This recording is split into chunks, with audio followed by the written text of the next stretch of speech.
একদিন চুপচাপ শুয়ে শুয়ে স্বপ্নের মধ্যে এরা ছিল, স্বপ্ন দেখছিল, আমরা শান্ত আনন্দ সহকারে লুটপাট করে যাচ্ছিলাম।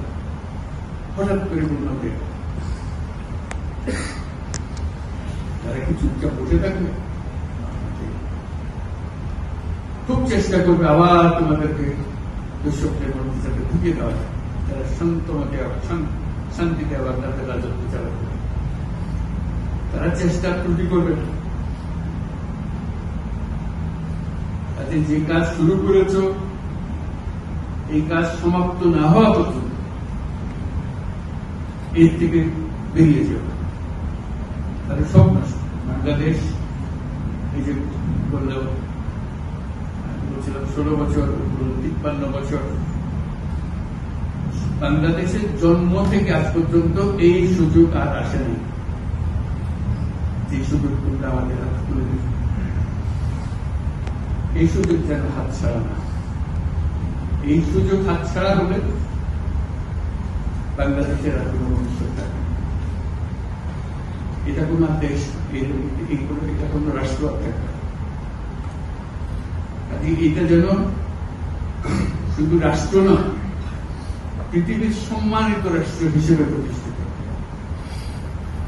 যেহেতু তরুণরা এটা ঢাল করেছে, এই কারণে এটা ইউনিক, অনন্য। এই অনন্য একটা দেশ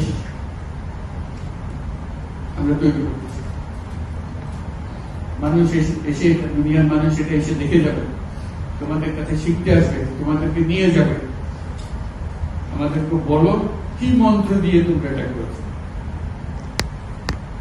এই মন্ত্রটা তারা শিখতে হবে। সে মন্ত্র হয়তো তোমরাও টের পাচ্ছ না, মন্ত্রটা কিভাবে আসে। কিন্তু একটা বিরাট মন্ত্র তোমরা, এই মন্ত্রকে ধরে রাখবে। এই মন্ত্র যদি শিথিল হয়ে যায়, আমাদের কপালে অশেষ করতে, সে দুঃখ যেন আমাদেরকে দেখতে হবে। তোমাদেরকে অভিনন্দন। তোমরা নিজ নিজ চিন্তায় অনড় থাকো। যে যত পরামর্শ দেয় এটার থেকে বেরিয়ে আসা, এই পরামর্শ গ্রহণ করো। তোমাদের চিন্তায় স্বচ্ছ, তোমাদের চিন্তায় সঠিক, এটা দুটো থেকে ছাড়বে না, হাত থেকে ছাড়বে।